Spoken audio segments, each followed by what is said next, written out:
Hello, and welcome to Snugbugs Gaming. Pokemon Puffy Pink Nuzlocke Episode 1.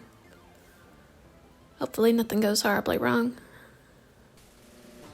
I don't think this... Oh, that's so cute.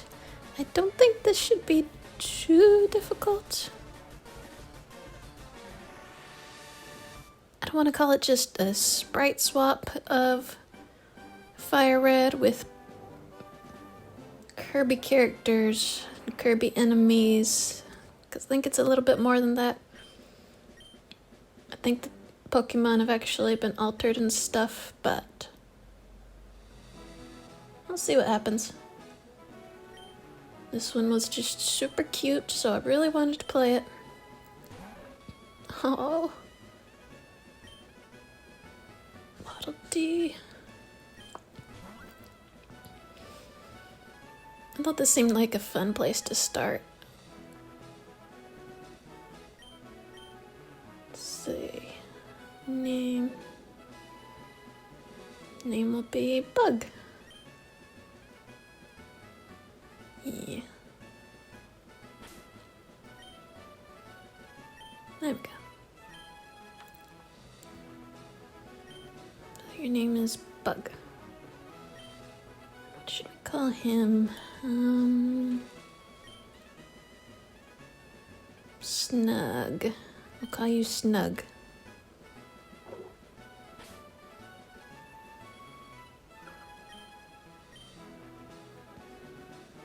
There we go.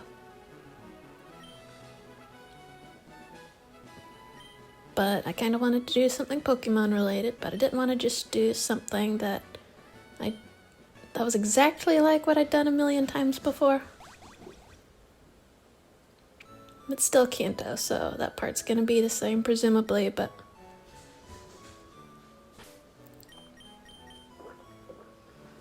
Go ahead and change that to fast. Decide on a frame type. Yeah, that's pretty neutral. I really miss the platinum frames. Those really spoiled us. Those were so pretty. I mean, Pokeball-shaped ones and cute puffy cake-shaped ones, I think, and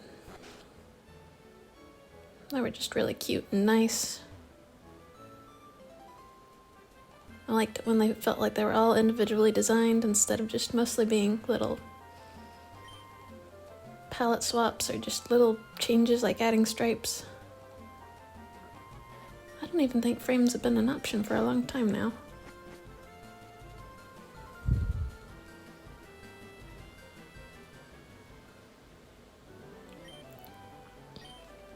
Okay, let's see what starters are available. I didn't really look up anything about this beforehand other than saying it was Kirby. It was so cute, and to play it. Kirby is like my favorite thing ever. He's so cute. He's so puffy. Okay.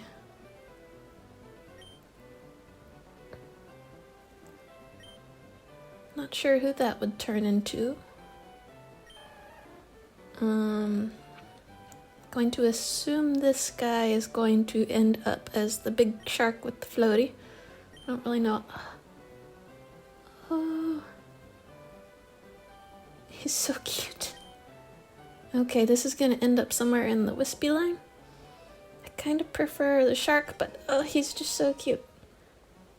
I gotta go with Wispy Jr. At least what I assume the shark line is gonna be. I prefer the sharks as opposed to the Wispy family, but I'm gonna name him Ben. Ugh. Those eyes, that winning smile. I'm getting flashbacks to Rune Factory Frontier, the one with the Rooney system. The little plant Rooney fellows. Chad Plant Roonies versus the Virgin Water Roonies.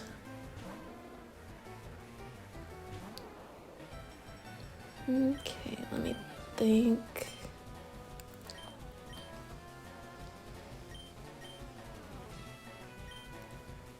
Okay,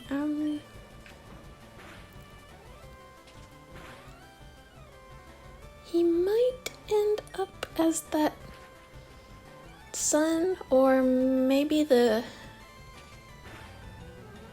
comet boss. I'm not good at remembering all the names. I'm assuming he's gonna be somewhere in there. The sun would kind of seem weird without the moon that he always shows up with though, so I don't know about that.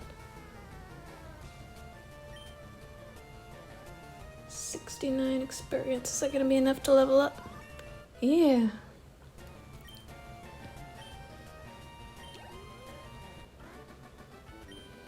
Okay, so he's got pound, so yeah, things have been changed up a little bit, at least it seems.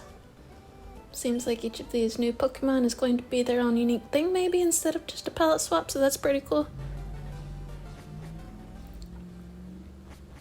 Not that there's anything wrong with the palette swap. There's clearly been just a plain palette swap. There's clearly been a lot of effort put in here, but it's always a nice surprise to get a little bit more than what you maybe expected. Free samples. Unless anything drastically different pops up. A Woofy. And so far it doesn't seem like it is. I'm probably going to be skipping through a lot of the dialogue just because. Once again, it's Kanto. Everyone has seen this a million different times.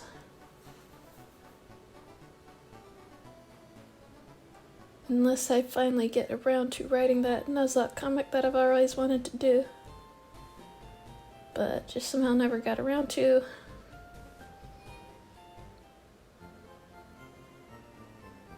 Can I really inject that much extra personality into it? Enough to make it worth reading through everything? Probably not.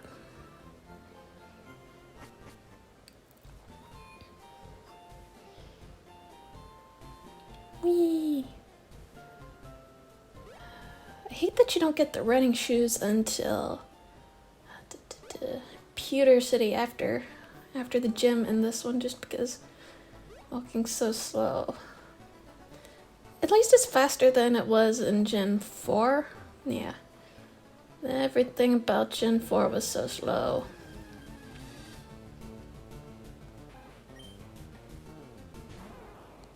So it's at least a little bit better than that.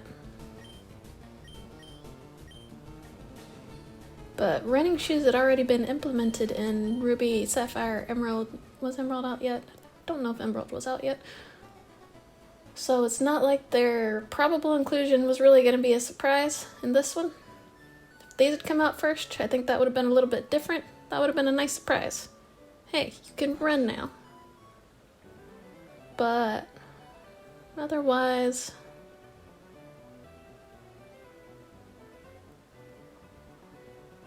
let's see. One of these guys, or I think, yeah. Go ahead and talk to her.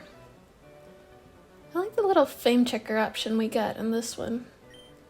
You just collect little tidbits of info from like new or returning NPCs or magazines and stuff that you find.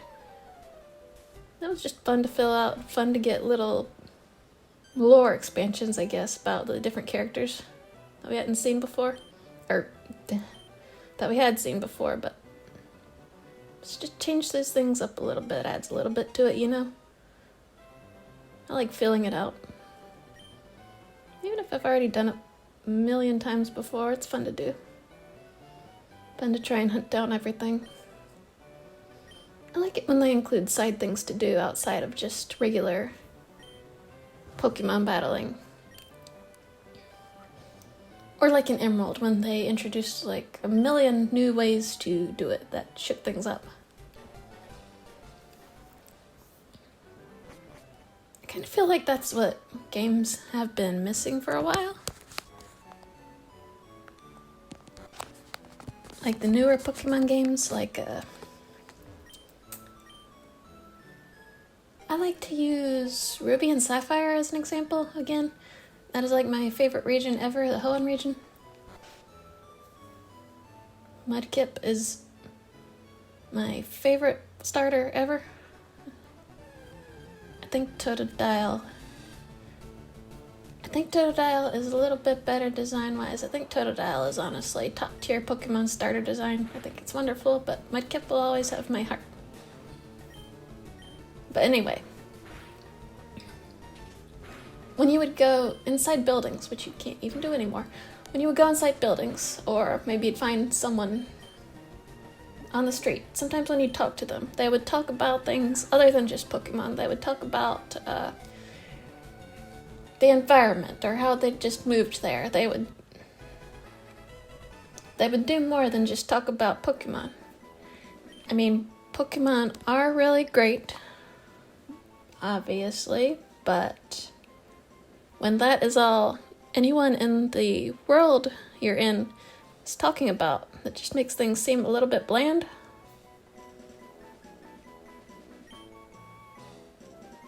Let's see. Let's name you. Naming is always the hardest part and stuff. This is where I get stuck the longest. Every single time. Gotta think so carefully about it.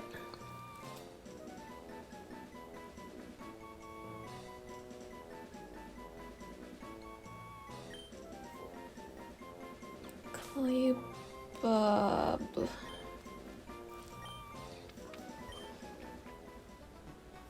It's nice to see that the Pokédex entries have been updated and stuff. But yeah, you used to be able to find like people who were talking about things other than Pokemon. Like in our world, it's like if animals were everything everyone talked about. I mean, obviously they are wonderful, but there are so many wonderful things outside of them too. Video games, or art, or moving, or nature, other kinds of nature like plants and stuff.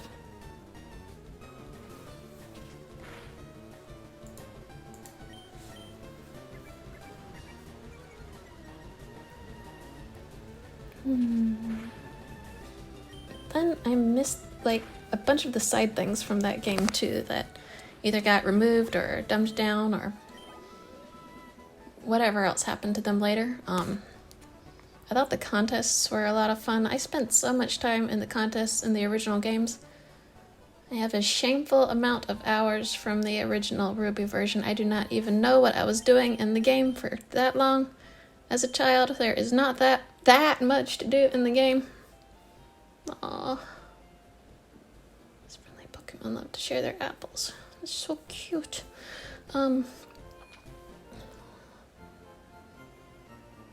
I like that there was side things to do other than battles too. Like, they talk about how Pokemon... Professor Oak, in his intro thing, he talks about how for some people, Pokemon are pets. And other professors imply that there are things to do outside of battling, but then in so many of the games you get into it and then there is not really anything to do but battle, so it would be nice having other options. I liked having contests as a side thing to do. I liked having the secret bases. I love the secret bases, actually. I like being able to decorate my own little space. I like collecting all the different furniture for it, getting the secret furniture, getting the really hard to get furniture in Emerald version. Oh, Mookie. I'm guessing that's gonna end up as bunkers or something related to bunkers anyway. Pound. But yeah, oh, and then there was the Pokeathlon from Heart Gold and Soul Silver. Those games were so good. They didn't fix all of the original issues of Gold and Silver, but they were still really, really good. And they incorporated so many updated elements from Crystal 2, and then they added their own new elements on top of that. On another note, I think that's also kind of what was missing from the latest Diamond and Pearl remakes. We were never told they were going to be anything except what they were, I guess, but just based on previous works, I don't think it was necessarily wrong either to assume that they would have had Platinum's fixes for stuff incorporated in. I mean, it did give us the underground, which gave more fire options than were originally available in the region, so I guess that was kind of nice. But then again, it also took away most of the secret base decorating and capture the flagging and such down there, so I'm not really sure if that was a fair trade-off or not. I mean, from a gameplay perspective, I guess, but then most of the trainers in the region are also just sporting 2 to 4 Pokemon teams with a bunch of the basics, like Bidoof and Starly and Zubat and Badoo, which I guess is realistic. It's realistically what you would expect if you're really in a world like that, but it is not fun in practice. It's pretty boring, actually.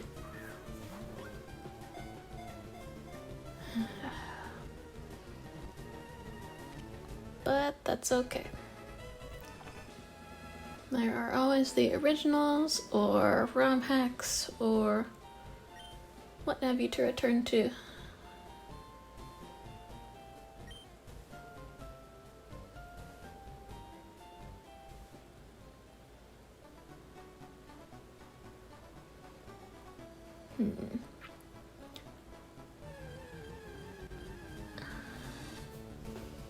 Well, what we got in Bronto Burt. Already got one of those.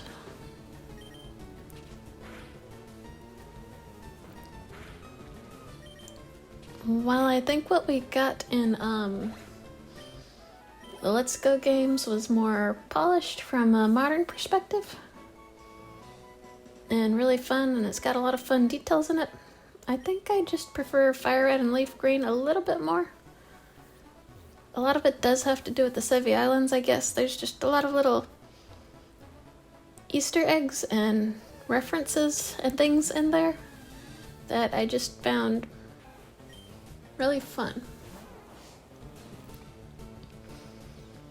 Like finding the secret guy with the Togepi egg, or finding the forest that's got a grass pattern layout that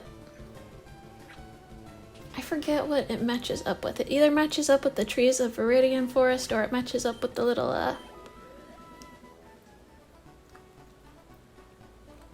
I do not know the words. The patterns on the the game part of the cartridge, not the plastic casing, but that thing? I'm sorry. I don't know what I'm talking about. But it matches up with one of those two things, and I don't know why. I can't remember which one.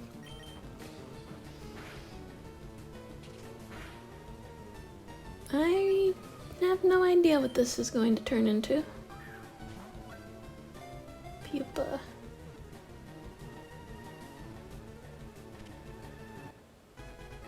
I have no idea what's in this forest.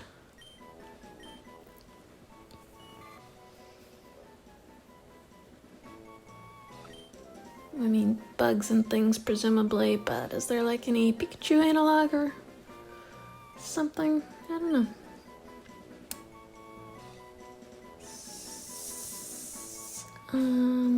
Sora.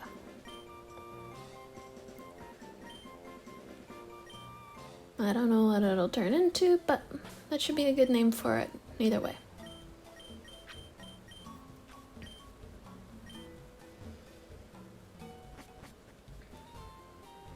Time to head back. Heal up. Eventually. And decide who to take with us. Usually I only like to have about 3-ish Pokemon with me at a time at this point. Just because it keeps up well with the level curve, so nothing's too high level, nothing's too low level, and you don't have to grind so much at the beginning of the game where there aren't as many super low level trainers.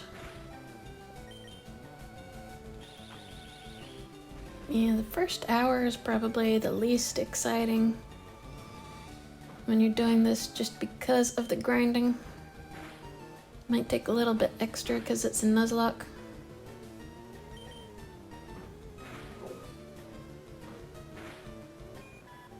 Gotcha.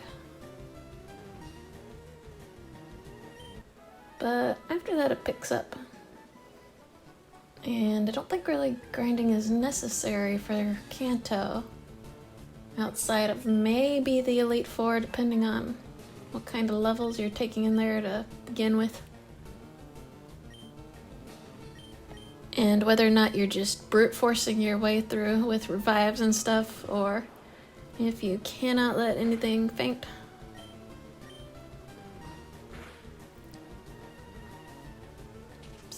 Pound.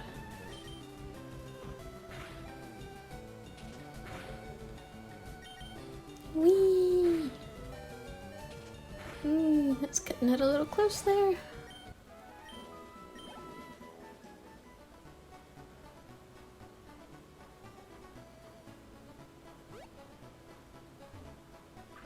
You know, I don't know if I laid out what rules I'm using at the beginning of this.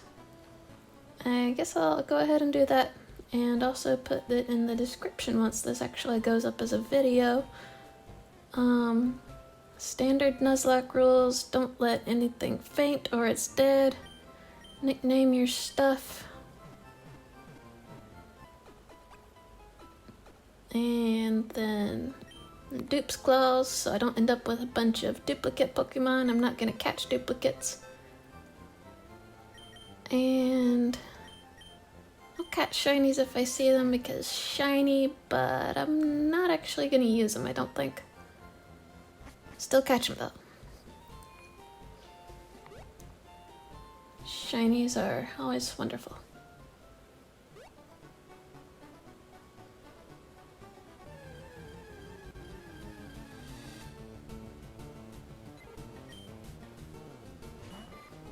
Go Sora. I'm hoping it still evolves early since it's a bug, but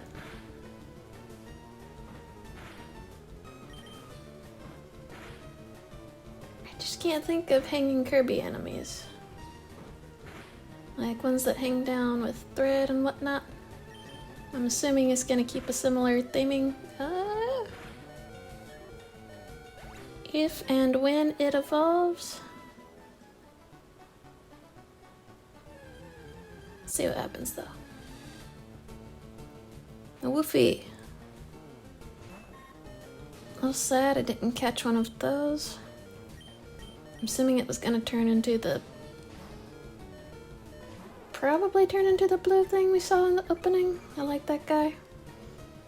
And they've got cute faces.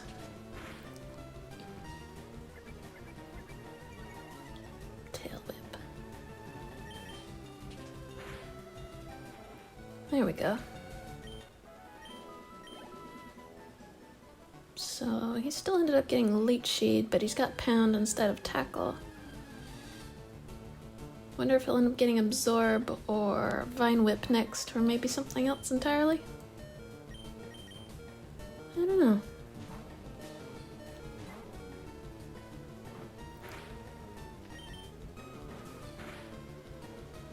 Tackle.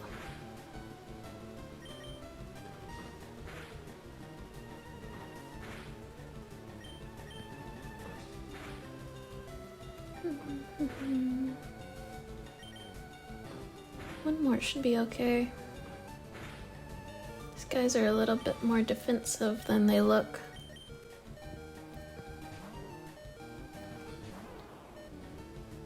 Even though it's just got, even though it's just got Tackle like Pidgey so far.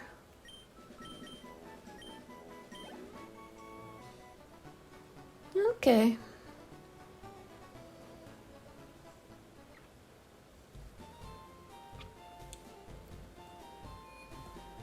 Guess we'll heal up for now, and then I think it's been long enough, so we'll call it an episode here. Probably do some more grinding next time. Maybe make it up to Viridian. We'll see what happens. Okay. Thanks for watching, everyone. See you next time. Bye.